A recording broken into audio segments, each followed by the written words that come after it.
Chapter 1. The Ship Comes Home. On the 24th of February, 1815, the ship Pharaoh came into Marseille. A man on the shore jumped into a boat and went out to the ship. A young man, about 20 years old, looked over the side of the ship. He seemed to be the captain. He was the type of man who meets danger without fear. "Oh, is it you, Dantes?" cried the man in the boat. "What has happened?"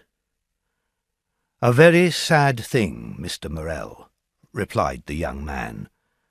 "When our ship was near Civitavecchia, we lost our brave Captain Leclerc." He turned to his men and gave a quick order. Then he turned again to Morel. The Pharaoh was Morel's ship, and Edmond Dantes was first officer. "We will all die one day, Edmond," said Morel.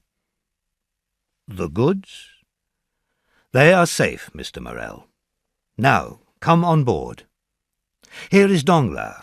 He does all the buying and selling. I must look after my ship." Morel climbed quickly onto the ship and met Danglars. Danglars was about 25 years old. Nobody on the Pharaoh liked him. "Well, Mr. Morel," said Danglars, "you heard about the sad death of Captain Leclerc." "Yes, he was a brave and good man." "And a good seaman. He was old and wise, a good ship's captain for Morel and Son," replied Danglars. "A young man can be a good captain too," Morel said. "Look at our friend Edmond. He works well." "Yes," said Danglars. He looked at Dantes. He did not like him. "Yes, he is young, and he is very sure of himself.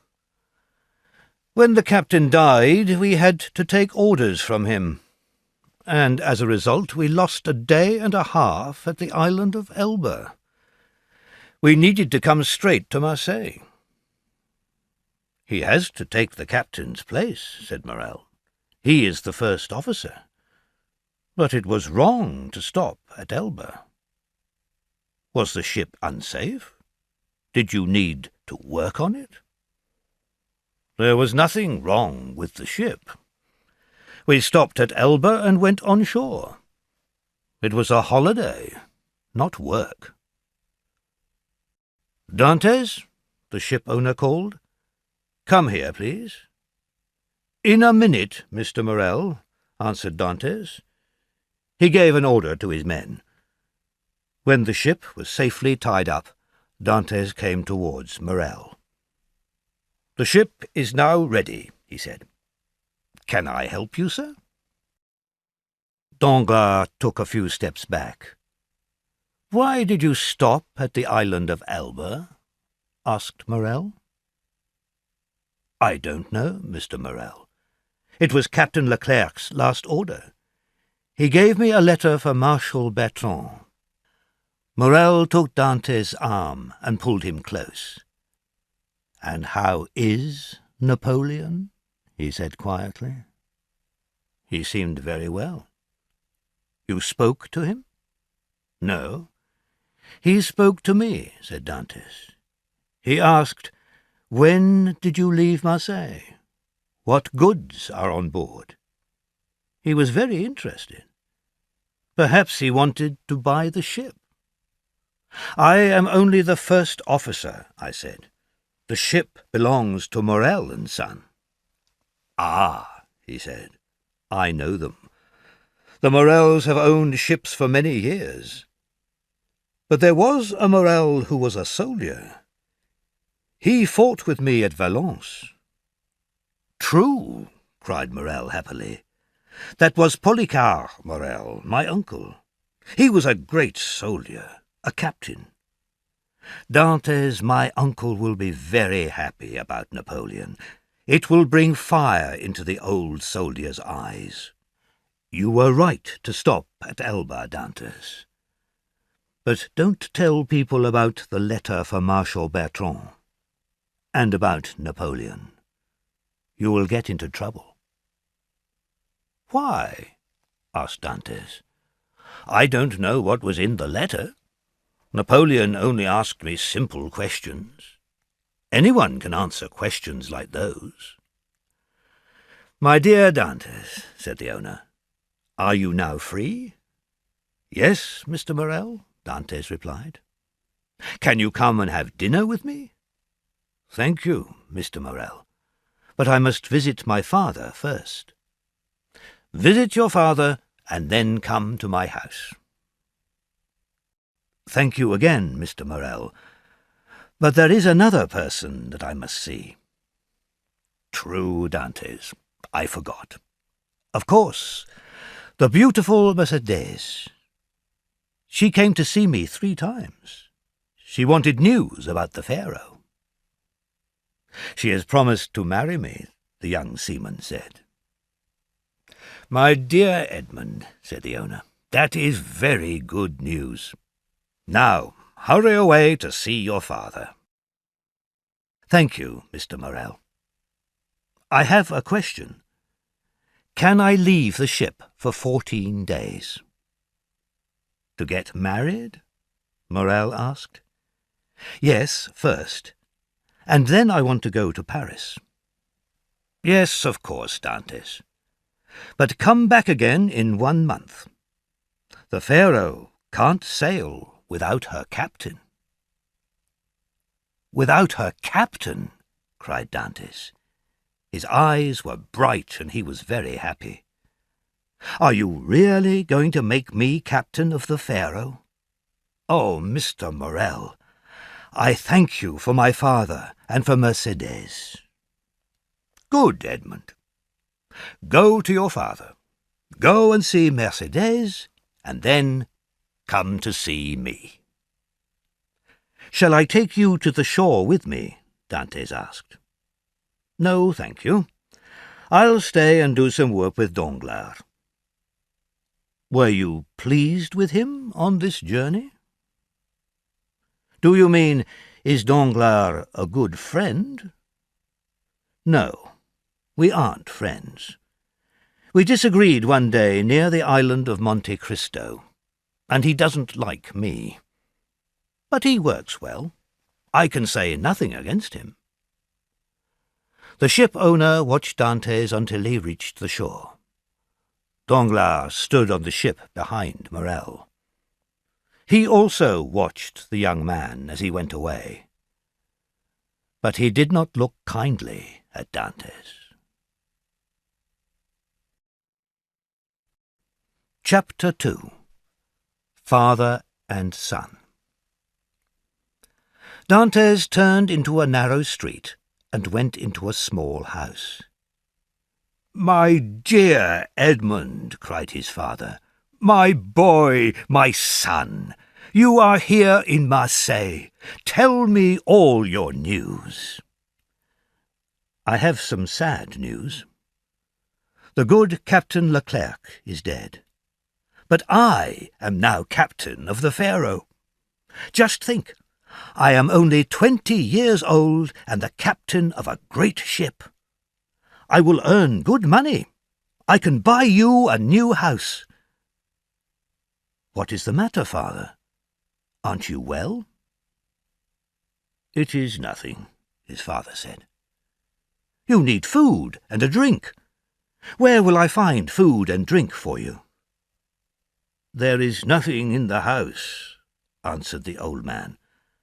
"But I don't need anything, because you are here." "When I left 3 months ago, I gave you plenty of money," Dantes said. "Yes, but I paid some money back to our friend Caderousse. He asked me for it." "But you gave Caderousse more than half of the money. Why did you do that? Here, father, take this and send for some food." Edmund put all his money on the table. "No, no," said the old man. I don't need all that money. But here comes Caderousse. He knows that you are home. He wants to welcome you." "Hello. You have returned, Edmund," Caderousse said. "Yes, neighbour," replied Dantès. He tried to hide his real feelings. "I am ready to help you in any way." "You are rich now," said Caderousse, looking hungrily at the money on the table. "Oh, that," said Dantès, "that is my father's money. But of course you are our neighbour. If you want money, we will lend it to you." "Thank you, but I don't need anything. I met my friend Danglars, so I heard that you were here. I wanted to see you." "Good Caderousse," said the old man. "He is a great friend to us." There was an ugly look on Caderousse's face. "Well, Morel is pleased with you," he said. "Are you hoping to be the next captain of the Pharaoh?" "Yes, I believe that I will be the next captain. But, dear father, I must leave you. Now I must visit another person in the town." "Go, my dear boy, and God protect your wife." "His wife?" said Caderousse. "She isn't his wife yet. Mercédès is a fine girl, and fine girls have plenty of young men. But you will be captain of the Pharaoh, so my opinion of women, and of Mercédès, is better than yours," Dantès said. "I know that she will always love me." Edmund left the house, and Caderousse joined Danglars. The seaman was waiting for him at the corner. "He isn't captain yet," said Danglars quietly. "We can stop him. Let's go. We will stop at La Réserve and drink a glass of wine there." "Right then," Caderousse said. "But you must pay for the drink." Chapter 3. Mercédès. Danglars and Caderousse sat at a table under a tree. In a house about 100 meters away, a young girl was at the window. Her hair was as black as night, and her eyes were as dark and wonderful as the shadow of a forest. "Mercédès!" a voice shouted happily outside the house. "Mercédès!" "Ah!" cried the girl, and she ran to the door and opened it. "Here, Edmund, here I am." Edmund took Mercédès in his arms. The golden sunshine of Marseille shone on them. They were together, the only two people in the world. Edmund and Mercédès walked past La Réserve. Caderousse and Danglars were still there. "Hey, Edmund!" cried Caderousse. He got up from his seat. "Are you too proud to speak to your friends?" "No, my dear man," Dantès replied. "I am not proud, but I am happy. I was thinking about Mercédès." "When is the wedding?" asked Danglars. "Soon. Tomorrow or the next day, here at La Réserve. We hope that you and Caderousse will be there." "Tomorrow or the next day. You are in a hurry, Captain," said Danglars. "I am not a captain yet, Danglars," said Dantès. "But yes, we are in a hurry, because I must go to Paris." "To Paris? Do you have business there?" "It is not my business. Captain Leclerc asked me to finish some work for him." Yes, I understand," said Danglars. And he added, speaking to himself, "To Paris. He is taking Marshal Bertrand's letter there. Ah, I have an idea." Dantes, my friend, you are not captain of the Pharaoh yet. He turned towards Edmund. "A good journey," he cried. "Thank you, my friend," said Edmund, and the two lovers continued on their happy path. "Boy," shouted Danglars, "bring me a pen and paper." "It is a strange thought," said Caderousse. "You can kill a man with a knife, but you can also kill him with that pen."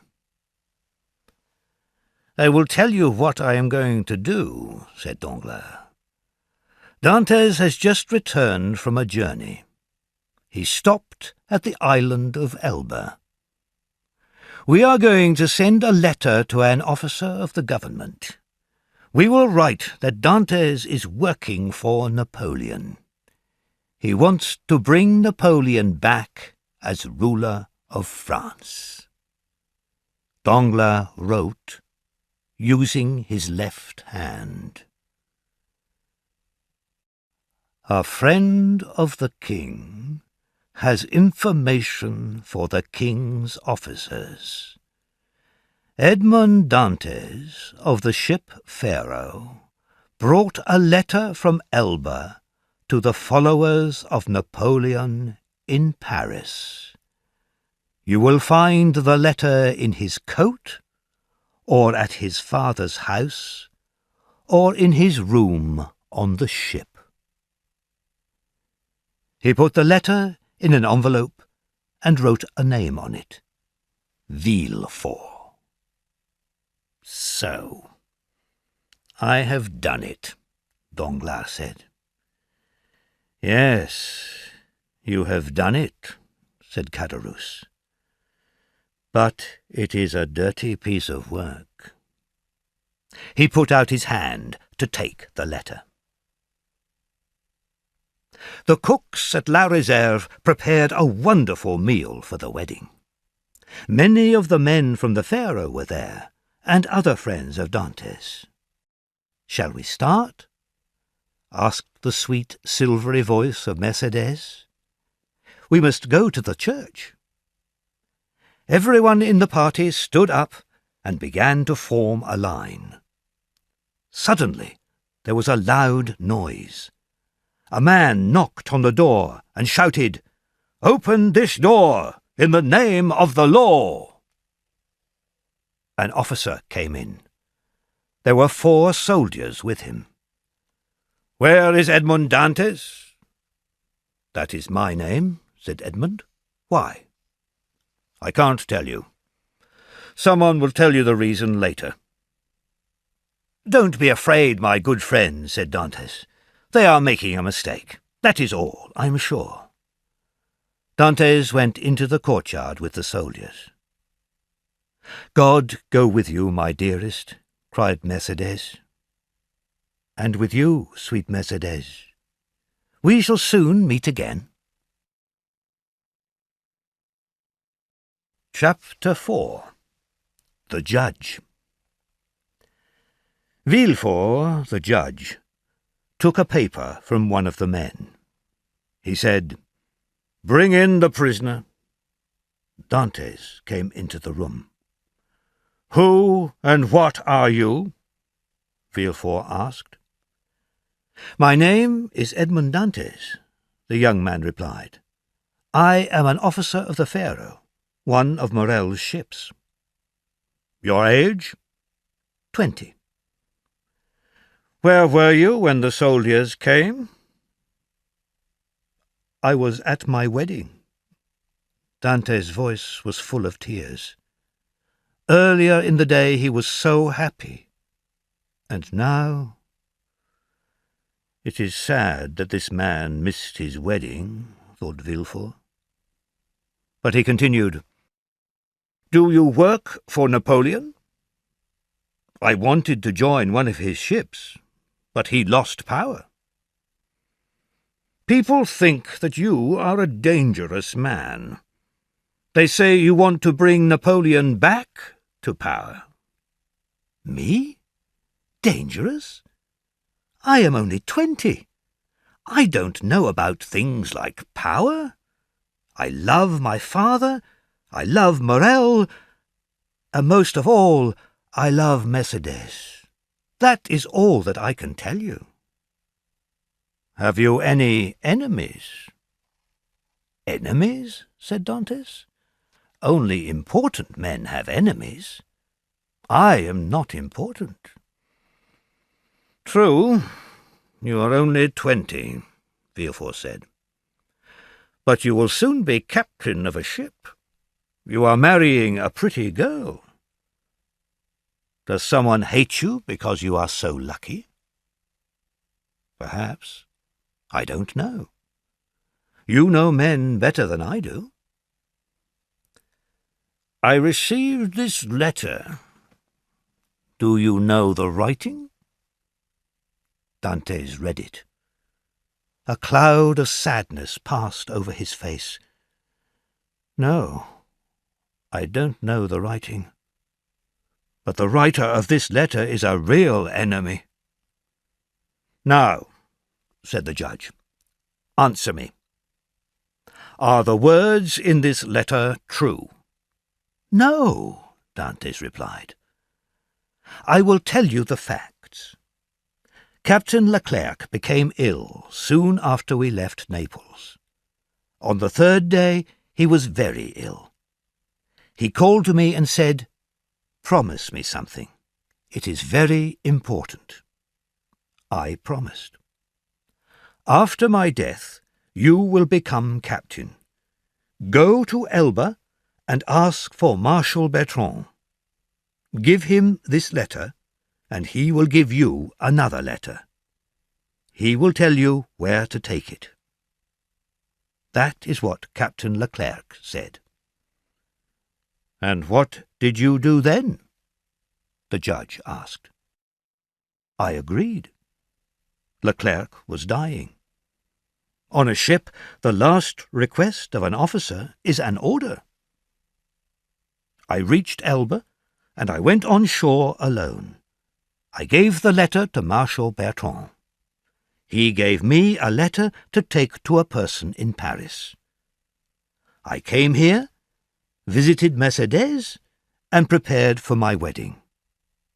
I am going to Paris tomorrow. Ah, said Villefort. Perhaps you were unwise, but you followed the last orders of your captain. Give me the letter that you brought from Elba. Promise to see me again if I call you. You can go back to your friends now. I am free, then? Said Dantes happily. Yes, but first give me the letter. You have it already. The soldiers took it with some other letters. They are on the table. Stop, said Villefort, as Dantes took his hat. Whose name and address are on the letter? Noirtier, Heron Road, Paris. Villefort's face went white, and he looked afraid. Noirtier, he said in a weak voice. Noirtier? Yes. Do you know him? No, replied Villefort. I am a true follower of the king. I don't know men who want to destroy him. Noirtier wants to destroy the king? Dantes began to feel afraid. I told you. I didn't read the letter. I don't know what it says. Yes, but you saw the name on the envelope. Of course I read the name. I had to give it to Noirtier. Did you show this letter to anyone? Asked Villefort. No, I didn't show it to anyone, I promise you. Dantes looked at Villefort's face and was afraid. Villefort read the letter. Then he covered his face with his hands. Oh, the judge thought, does he know what is in this letter? Does he know my real name? Does he know that Noirtier is my father? If he knows this, then I am in danger." He looked closely at Dantes. Then he said, "You cannot leave now. You must stay here for some time. I will try to make your stay as short as possible. The only thing against you is this letter." He took the letter from the table and went to the fire. "Look, I am burning it." "Oh," cried Dantes, "you are very kind." "Listen," said Villefort. "You know that I will help you. You will stay here until this evening. Don't answer any questions. Don't say a word about this letter. And don't say the name of Noirtier." "I promise." Villefort called out, and a soldier came into the room. "Follow this soldier," Villefort told Dantes. The door closed, and Villefort fell into a chair. "Oh, my father! If people hear about this letter, it will be the end for me. I must make sure that nobody knows about it.